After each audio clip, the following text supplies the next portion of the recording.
Good morning.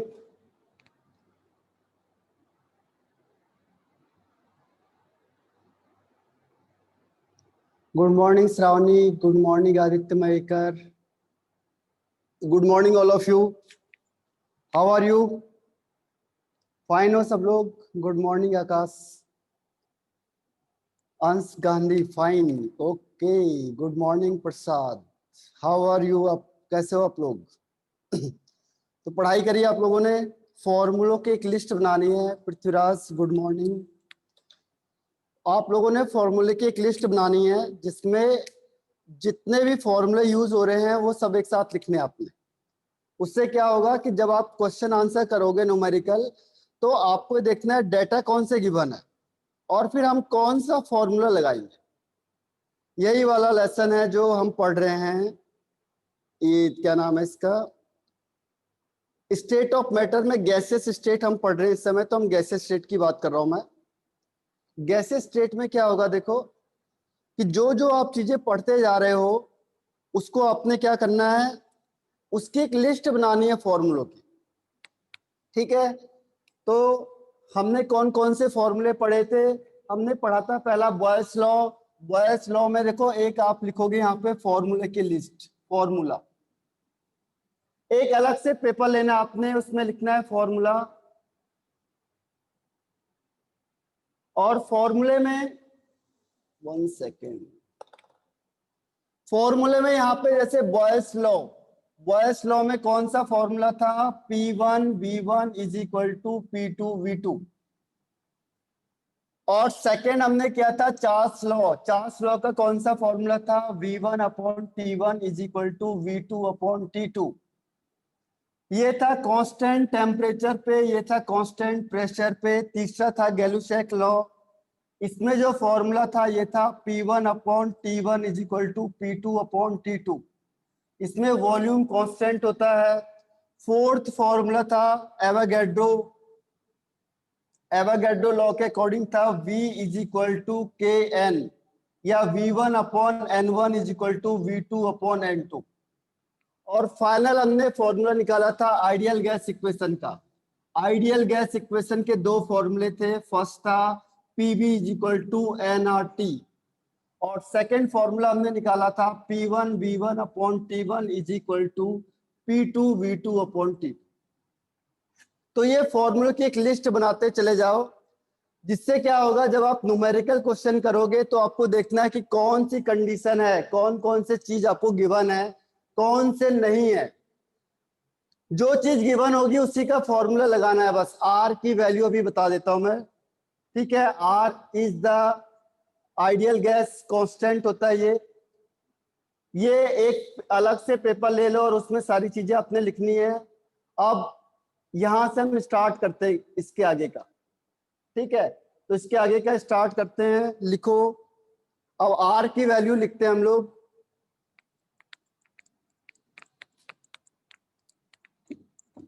देखो, are की value fix होती है।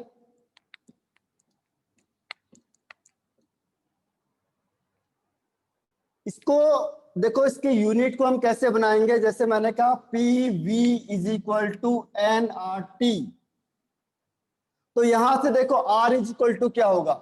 R इज इक्वल टू हो जाएगा PV/NT। PV/NT। ठीक है, अब P की यूनिट क्या होती है? अगर आपने P और V इन सबको मिला के लिया है, जूल। ठीक है, वैसे दूसरे टर्म से मैं लिखता हूं पहले। आपने P की वैल्यू ले ली ATM, और वॉल्यूम की वैल्यू ले ली litre, upon number of moles को अपने मोल्स ही रहने दिया, और टेम्परेचर हम लेते हैं केल्विन में। तो जब हम इसकी वैल्यू को सॉल्व करते हैं तो ये आता है लगभग 0.0821 के आसपास। तो इसे लिख लो, पहली वैल्यू के की, आर की, सॉरी आर, पहली वैल्यू जो आर की है वो है 0.0821 एटमोस्फेयर लीटर पर केल्विन मोल।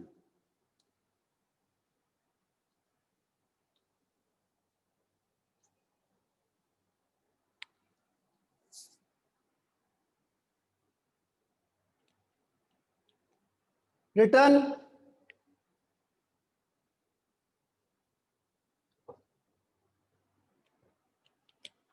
ओके, एक और वैल्यू की आती जो ज्यादा फेमस है, दैट इज 8.314 जूल पर केल्विन मूल। ये बहुत ज्यादा आती है बुक में, ये बहुत ज्यादा लिखी हुई है।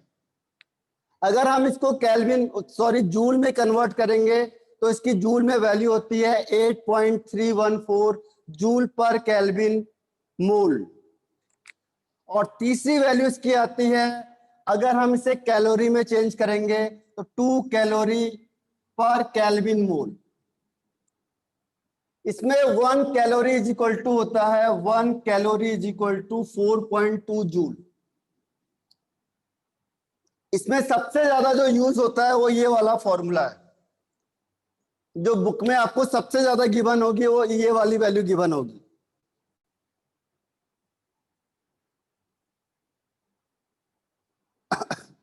रिटर्न लिख लिया सबने? Yes, okay. तो आप देखो यहां से आपको ये वाली वैल्यू यूज करनी है। अब मैं क्वेश्चन दे रहा हूं आपको, इसे रब कर देता हूं।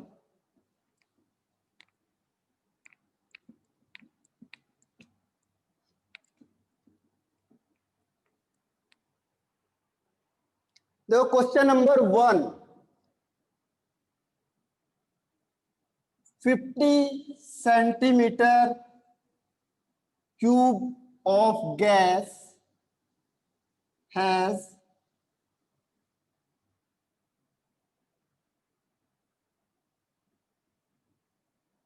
25 centimeter pressure at 27 degree Celsius.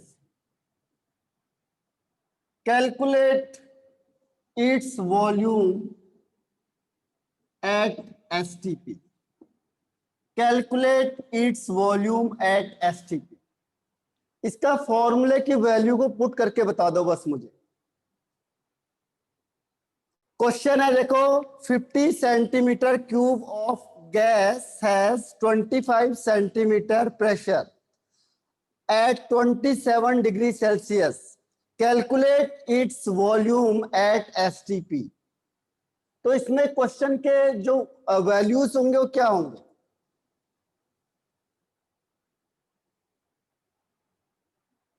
तो कभी भी आपको क्वेश्चन आता है तो उसमें देखो कि वैल्यूज आपको क्या क्या गिवन है। अब देखो सबसे पहली कंडीशन ये वाली क्या है, दिस इज कॉल्ड वॉल्यूम। ध्यान रखना, वॉल्यूम का पता यूनिट से चलेगा, सेंटीमीटर क्यूब मींस वॉल्यूम, और ये सेंटीमीटर में दिया है मींस प्रेशर, और ये है आपका टेम्परेचर। तो P1, V1, T1। आपको क्या निकालना है यहां से? वॉल्यूम निकालना है V2। STP standard temperature and pressure, मैंने आपको कहा था ये बहुत बार काम आएगा। तो स्टैंडर्ड टेम्परेचर को हम लिखेंगे यहाँ पे T2। टेम्परेचर होता है 273 केल्विन।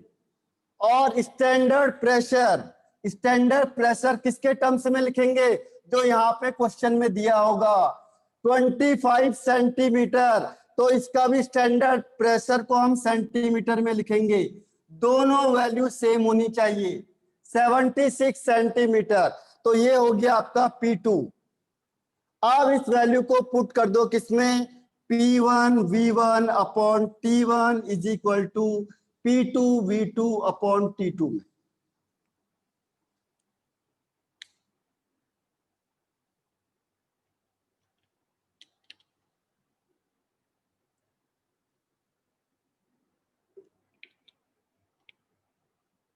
क्वेश्चन में लिख रहा है कि आपको कुछ इंफॉर्मेशन नहीं गिवन है, लेकिन एक्चुअल में क्या है कि ये एसटीपी की वजह से, एसटीपी जहां आएगा उसकी वैल्यू वहीं टच करनी है। देखो ये सेकेंड हाफ में आ रहा है, तो इसे कहेंगे T2 और इसे कहेंगे P2।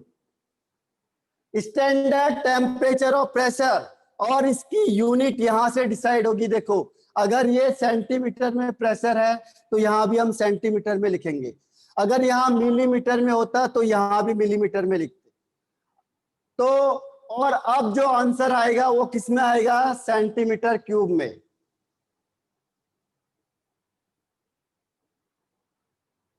Return 50 centimetre, how P2 come. P2 देखो कैसे आया आपके पास, यहाँ पे मैंने क्या लिखा हुआ है, स्टैंडर्ड टेम्परेचर एंड प्रेशर। तो मैंने आपको बताया था कि स्टैंडर्ड टेम्परेचर कितना होता है, 273 केल्विन टेम्परेचर।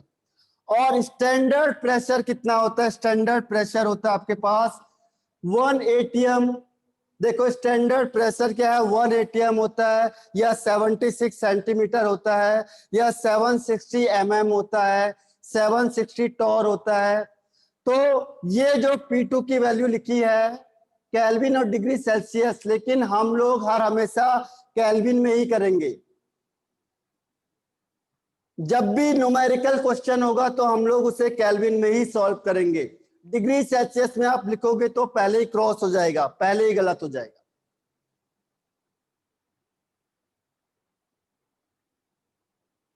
क्लियर है?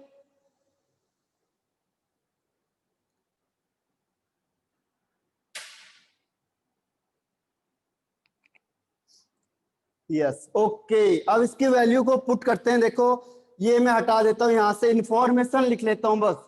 इंफॉर्मेशन देखो मैंने लिखा V1 is equal to 50। Unit जरूर लिखनी है क्योंकि यूनिट से ही सब कुछ होगा। और P1 is equal to 25 centimetre. और टेम्परेचर को देखो इसे केल्विन में चेंज करना है 27 को, तो ये हो जाएगा 27 प्लस 273 मीन 300। अब मैं इसको हटा देता हूं यहां से, फॉर्मूले को सॉल्व करेंगे, इसीलिए बड़े बड़े फॉर्मूले हैं, छोटे नहीं है। अभी इसके बहुत लेंथी लेंथी क्वेश्चन आते हैं। अब देखो P1 की वैल्यू कितनी है, 25। V1 कितना लिखा हुआ है, V1 इज 50। T1 कितना है, 300 kelvin, is equal to P2 की वैल्यू कितनी दी हुई है, 76। V2 कितना दिया हुआ है, V2 आपको निकालना है, और T2 आपको दिया है 273। अब इसे सॉल्व करेंगे तो आंसर आएगा। हाँ वेरी गुड पृथ्वीराज। अब इसे सॉल्व करोगे आंसर आएगा। इसको यहाँ मल्टीप्लाई कर दो, इससे नीचे मल्टीप्लाई कर दो, तो V2 इज इक्वल टू हो जाएगा 25 इंटू 50 इंटू 273 अपॉन 300 इंटू 76। इसे सॉल्व करोगे फिर आंसर आएगा। ठीक है, इसे सॉल्व कर लेना आप लोग। हाँ रुजुल। और यूनिट में ना ध्यान रखना, यूनिट कौन सी होगी, यूनिट होगी सेंटीमीटर क्यूब। सही कहा रुजुल, वेरी गुड। यूनिट का ध्यान रखना है बहुत ज्यादा, नहीं तो छोटी छोटी चीजों में आपके मार्क्स चले जाएंगे। मैंने स्टार्टिंग से कहा था आपको, सबसे ज्यादा आपको कंफ्यूज करता है यूनिट में। आपने पूरा कैलकुलेशन निकाला सेंटीमीटर क्यूब में, और वो आपको आंसर किस में दे देगा, वो दे देगा आपको आंसर मीटर क्यूब में या लीटर में। उसने आंसर दे दिया वहां लीटर में, वो कहेगा लीटर में दे दिया यहाँ पे। आप कहोगे मेरा आंसर तो मैच ही नहीं हो रहा है। ठीक है, तो ये ध्यान रखना आपकी, ये जो क्वेश्चन है उसका आंसर लीटर में हो सकता है, और आपने जो आंसर निकाला है वो किस में निकाला है, सेंटीमीटर क्यूब में। तो किसी को पता है कि 1 लीटर इज इक्वल टू कितने सेंटीमीटर क्यूब, 1 लीटर में कितने सेंटीमीटर क्यूब होंगे, एनीवन, एनी 1, एनी 2, एनी 5? हाँ और सही है, 1 लीटर में। रोहिणी सही, अदिति बिल्कुल सही है, ये याद रखने हैं आपने, ये टिप्स में होने चाहिए फटाफट। 1000 सेंटीमीटर क्यूब या 1000 ml एक ही बात है। कई बार इसे लिखता है सीसी। हाँ पृथ्वीराज बिल्कुल सही, सीसी। ध्यान रखना सीसी लिखा होता है, जैसे आप लोग बाइक चलाते हो उसमें लिखा होता है 180 सीसी, तो सीसी मीन्स भी यही होता है, क्यूबिक सेंटीमीटर। क्यूबिक सेंटीमीटर, तो कई बार क्वेश्चन में लिखा होता है सीसी सीसी, आप कहोगे एबीसीडी वाली बात कर रहे हैं हम। तो ये डन हो गया यहां तक, लिख लिया सबने?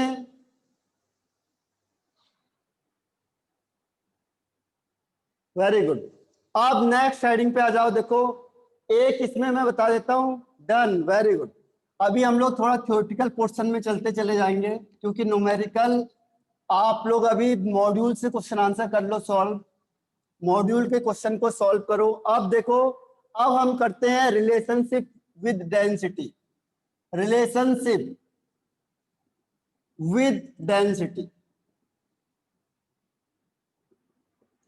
अब हमें यहां से डेंसिटी से रिलेशनशिप को करना है। ये दिख रहा है या नहीं दिख रहा है आप लोगों को? बड़ा लिखो इसे थोड़ा सा। Is it visible or not? Relationship with density visible, yes or no? Visible, okay okay, visible. देखो अब बहुत सिंपल सा ट्रिक है, बहुत ध्यान से देखना है इसे। Density, we know that density is equal to होता है मास अपॉन वॉल्यूम, ठीक है। और कभी भी आपको रिलेशनशिप निकालना होगा किसी को हटा के, जैसे सपोज करो मुझे क्वेश्चन में ये नहीं दिया है, मुझे density they the ideal gas equation में, और मुझे पता है आइडियल गैस इक्वेशन होती है PV is equal to n R T. अब यहां से और यहां से मैं कौन सी चीज को कोरिलेट कर सकता हूं? देखो इसके पास वॉल्यूम है और इसके पास भी वॉल्यूम है, मैं चाहूं तो यहां से सब्स्टिट्यूट कर सकता हूं आराम से। कभी भी ध्यान रखना एक को दूसरी वैल्यू में लाना है आपने, तो इसमें देखो कौन सी चीज कॉमन है और यहाँ पे कौन सी चीज कॉमन है। दोनों में वॉल्यूम कॉमन है, मैं चाहूं तो यहां से वॉल्यूम की वैल्यू को यहां रखूंगा, आंसर आ जाएगा, ठीक है। तो आंसर कोई बहुत बड़ी बात नहीं है, दूसरे टर्म्स में मैं आपको बता देता हूं अब इसे। अब देखो number of moles is equal to क्या होता है? Number of moles is equal to mass upon molar mass. इसे W लिख लो, W से ज्यादा रहेगा। मास के लिए हम W यूज कर रहे हैं, ठीक है, मास मींस W लिख लो।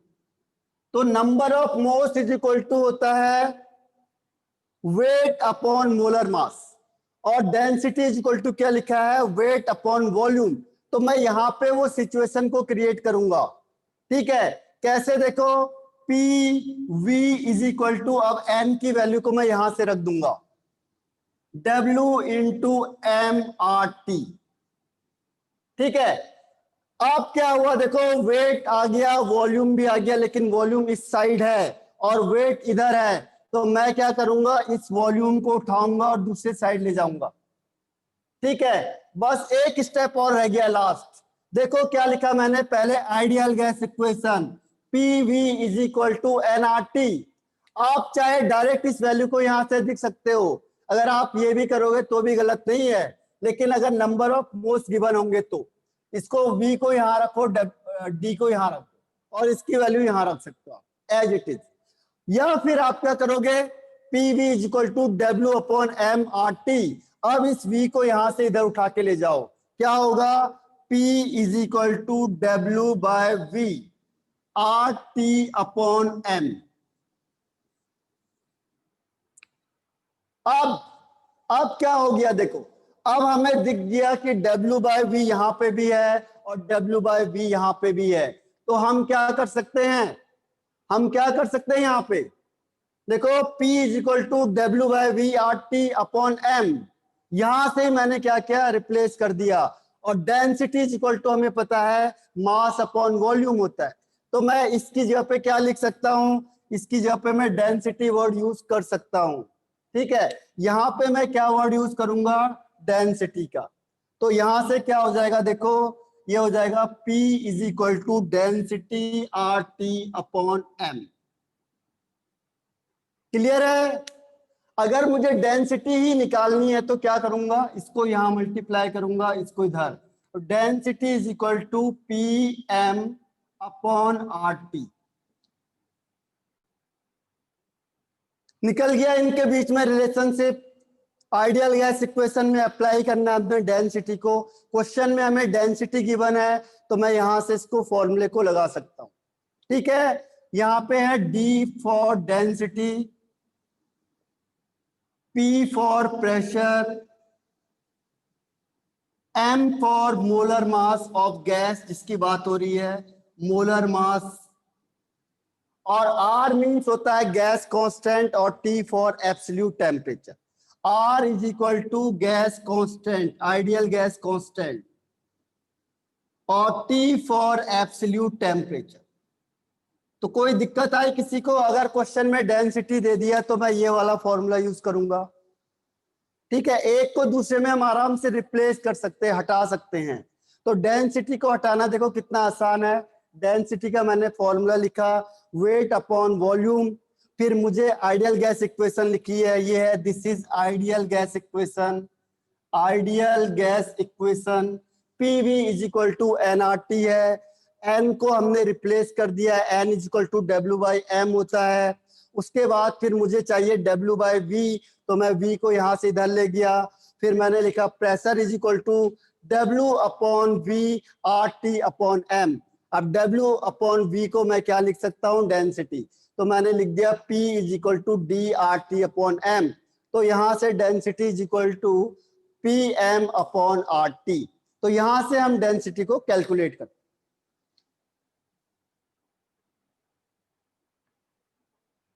क्लियर है? Yes okay done. इसे लिख लो जल्दी।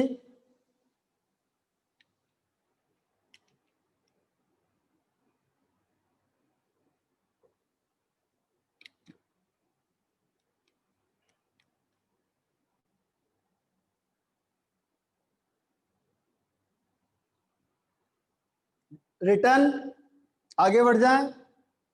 थ्योरेटिकल पोर्शन कर लेते हैं, थोड़ा जल्दी निपट जाएगा। उसके बाद आप लोगों ने क्या करना है, इसके मॉड्यूल के क्वेश्चन आंसर सॉल्व करते चले जाओ। जहां पे दिक्कत आती है उसे मुझे लिखो कि ये प्रॉब्लम आ रही है न्यूमेरिकल क्वेश्चन में। तो थ्योरेटिकल होता जाएगा और न्यूमेरिकल को मैं एक साथ बता दूंगा सबको, क्योंकि उसमें वैल्यू है और कई क्वेश्चन है जो थोड़ा लेंथी है। अब देखो नेक्स्ट पॉइंट इसमें आता है, पेज नंबर आप लोग देखोगे 154 के टॉप में, Dalton's law of partial pressure. तो next heading is Dalton's law of partial pressure.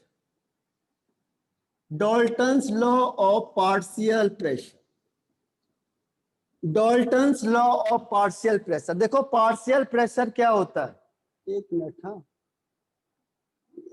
Light कुछ ज्यादा आ रही है क्या?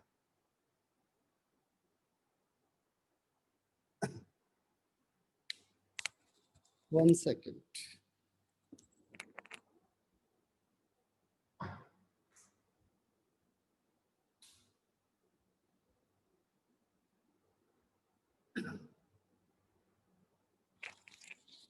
Dalton's law of partial pressure अब ज्यादा क्लियर है या पहले क्लियर था? अब ज्यादा क्लियर है या पहले क्लियर था? अब ज्यादा अच्छा दिख रहा है या पहले दिख रहा था अच्छा? मोर क्लियर है ना, चलो ठीक है फिर। तो देखो डाल्टन्स के अकॉर्डिंग क्या है, देखो डाल्टन्स क्या कहता है, पहले बहुत ध्यान से सुनो। देखो पार्शियल प्रेशर वो कहता है कि चलो आपने क्या किया, एक रूम, ये एक रूम है और इसमें 3 लोगों को रख दिया, ए को, बी को और सी को, और इसे बोला कि यहां से आप प्रेशर लगाओ। तो ये ए, बी और सी तीनों प्रेशर लगा रहे हैं यहां पे। ठीक है, अब ध्यान से देखने से ए यहां से इसमें प्रेशर लगा रहा है, बी और सी तीनों के तीनों यहां से प्रेशर लगा रहे हैं। अब इन तीनों को क्या किया, उसने एक मिक्सचर बनाया, यानी तीनों को एक साथ रखा इसने। तो यहाँ पे जो इंडिविजुअल है, जो ए है, ए सपोज करो जो प्रेशर लगा रहा है वो है आपका 5 एटीएम प्रेशर लगा रहा है। बी है जो ये ज्यादा ताकतवर है तो ये लगा रहा है 10 एटीएम प्रेशर। सी है जो सी और ज्यादा पावरफुल है तो ये लगा रहा है 15 एटीएम प्रेशर। ठीक है, तो ये कहता है कि पार्शियल प्रेशर का मतलब क्या हुआ कि ये पूरा का पूरा इनका एक मिक्सचर बन गया, मिक्सचर। तो मिक्सचर में जो इंडिविजुअल गैस है, जो इंडिविजुअल पर्सन है, जो इंडिविजुअल आदमी है, इंडिविजुअल जो, अब हम यहाँ पे गैस की बात कर रहे हैं, तो इंडिविजुअल गैस मिक्सचर में जितना प्रेशर लगा रही है, ये जितना प्रेशर एक्सर्ट कर रही है, that is called its partial pressure. ये इसका पार्शियल प्रेशर है ए का।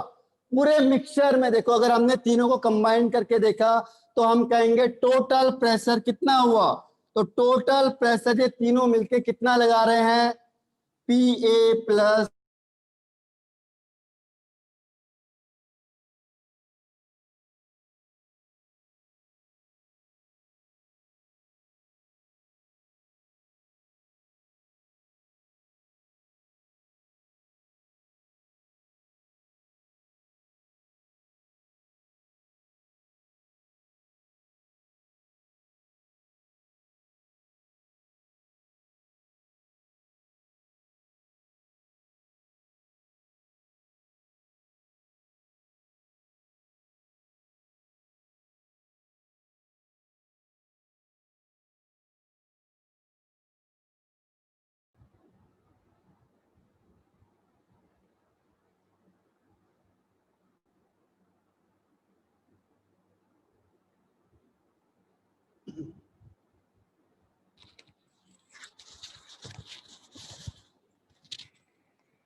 आवाज आ रही है सबको?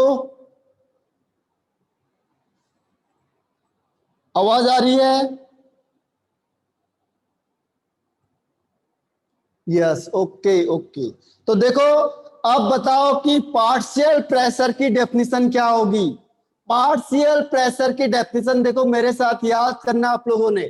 पार्शियल प्रेशर, पार्शियल, पार्शियल का मतलब जो एक इंडिविजुअल गैस, अब मैंने यहाँ पे आदमी को लिया था, अब मैंने यहाँ पे तीनों की तीनों गैस रख दी, अब वही चीज उसने किया। अब हम यहाँ पे किसकी बात कर रहे हैं, ये गैसेस स्टेट है, तो हम गैस की बात कर रहे हैं यहाँ पे। तो उसने क्या किया, 3 गैस, 2 गैस, 4 गैस, कितनी भी आप गैस यहाँ रख सकते हो। तो उसने क्या कहा कि यहाँ पे उसने गैसेस रखी, ए गैस, बी गैस और सी गैस। तो उसने कहा कि पूरे मिक्सचर में से जो इंडिविजुअल गैस है वो जितना प्रेशर एग्जिट करती है, that is called its partial pressure. तो डिफाइन बना सकते हो इसकी डेफिनेशन, पार्शियल प्रेशर की डिफाइन बना सकते हो। तो पार्शियल प्रेशर की डिफाइन कोई बना सकता है? पार्शियल प्रेशर की डिफाइन बन सकती है क्या? Partial pressure, what is the definition of partial pressure? तो पार्शियल प्रेशर की डेफिनेशन क्या होगी कि the pressure exerted, the pressure exerted, कौन एग्जर्ट कर रहा है? The pressure exerted by individual gas. कौन प्रेशर एग्जर्ट करेगा? इंडिविजुअल, ध्यान रखना, इसीलिए इसका नाम रखा है पार्शियल। तो इंडिविजुअल, पूरे की बात नहीं कर रहे हैं हम, केवल एक की बात कर रहे हैं, इंडिविजुअल, इंडिविजुअल गैस, ठीक है। कहा? इन मिक्सचर, मिक्सचर में अगर कोई मिक्सचर है, गैस, बहुत सारी गैस रखी है मैंने, और उस गैस में से जो इंडिविजुअल गैस है वो जितना प्रेशर एग्जर्ट करेगी, is called its partial pressure, is called its partial pressure, वो उसका अपना पार्शियल प्रेशर है। तो ध्यान आया सबको? मिक्सचर है, आप 100 लोग हो, 50 लोग हो, आप कितना प्रेशर एग्जर्ट कर रहे हो, वो आपका पार्शियल प्रेशर है। यानी कि एक इंडिविजुअल गैस जितना प्रेशर लगा रही है वो उसका अपना पार्शियल प्रेशर है। क्लियर है डेफिनेशन या नहीं है? रिप्लाई करो मुझे फटाफट। डेफिनेशन इज क्लियर, लिखते भी चले जाओ साथ में, देखो बहुत सिंपल डिफाइन है, तभी मैं इसको लिखाता नहीं हूं, आप लिखते चले जाओगे तो आपको समझ में आएगा। फिर मैं आपको और एग्जांपल दूंगा, ये लिखना जरूरी है। देखो, the pressure exerted by individual gas in mixture is called its partial pressure, ठीक है। यहां तक पार्शियल प्रेशर की डिफाइन हो गई है। अब देखो, अब हम आते हैं इस लॉ पे कि डाल्टन्स ने इस लॉ को क्या कहा। अब आते हैं हम डाल्टन्स के लॉ को कहने के लिए। 5 minute left. Okay, pressure expected by one gas, exerted है वो पृथ्वीराज, एक्सर्टेड बाय, कितना प्रेशर लगा रही। अब देखो डाल्टन्स ने क्या बोला, ये तो मैंने आपको सिर्फ एक टर्म का मीनिंग बताया इसका क्या होता है, लेकिन डाल्टन्स ने अब क्या बोला उससे बहुत ध्यान से सुनना। देखो डाल्टन्स कहता है कि सपोज करो मैंने एक वेसल लिया और इसमें मैंने गैस रख दी 2 या 2 से ज्यादा, कितनी भी रख सकते हो आप चलो 3 गैस रखते हो, 4 रखो, 5 रखो, 6 रखो, 2 रखो, कम से कम 2 होनी चाहिए, ठीक है। 2 या मोर गैस, आपने चलो 2 गैस रख दी यहाँ पे, ए और बी गैस, ठीक है। अब वो क्या कह रहा है, बहुत ध्यान से सुनना। देखो अब जो ए है, ए का पार्शियल प्रेशर हो जाएगा पी ए सपोज करो, और बी का पार्शियल प्रेशर होगा पी बी। अब वो कहता है कि ओके सर, तो जो वो कहता है कि यहाँ पे कौन सी गैस रखनी है, पहले उसकी कंडीशन क्या है। देखो आपने मिक्सचर में कौन सी गैस रखनी है, मिक्सचर में आप उसी गैस को रखोगे जो आपस में रिएक्ट नहीं करेंगी, ये केमिकली क्या होंगी, इनर्ट होंगी, अनरिएक्टिव होंगी, केमिकली अनरिएक्टिव, नॉन रिएक्टिंग होंगी। पता चला ये आपस में रिएक्शन कर गए, फिर काम हो गया खत्म। पता चला आपने क्या किया, हाइड्रोजन गैस रखी या ऑक्सीजन गैस रखी और ये क्या बन गया, वाटर बन गया, तब नहीं होगा काम, तब काम खत्म हो गया, तब ये कहां से प्रेशर लगाएंगे। अगर आपने सपोज करो वाटर लिया, ऑक्सीजन लिया और हाइड्रोजन ले लिया और ये दोनों आपस में रिएक्ट हो गई और ये बन गया क्या, वाटर, तो ये कहां से प्रेशर एग्जिट करेंगी।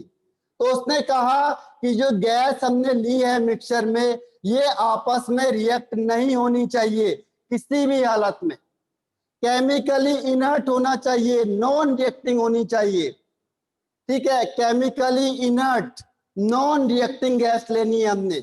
अगर आप रिएक्टिंग वाली गैस लोगे तब ये लॉ काम नहीं करेगा। तो कभी भी ध्यान रखना, उसने कहा कि जो यहाँ पे हम गैस लेंगे वो कैसी लेंगे, जो केमिकली नॉन रिएक्टिंग होगी, नॉन रिएक्टिंग यानी ये आपस में रिएक्ट ना करे, केमिकली इनर्ट गैस है, ठीक है। और इन गैस को मैं यहाँ पे लेता हूं तो जो पार्शियल प्रेशर ए लगाएगा और जो पार्शियल प्रेशर बी लगाएगा, ये किसके बराबर होगा, जो टोटल गैस, जो पूरा गैस है वो जितना प्रेशर लगा रही है वो इस पार्शियल प्रेशर का सम होगा। This is called Dalton's law of partial pressure. इतना सही लॉ है। देखो अभी मैं इसको लैंग्वेज में कन्वर्ट कर दूंगा। तो कितने मिनट लेफ्ट हैं, how minutes, how many, okay 2 minutes. तो आप दोबारा रिज्वाइन हो जाओ इसमें, तब तक ठीक है, दोबारा सेम आईडी पे सेम सब कुछ रिज्वाइन।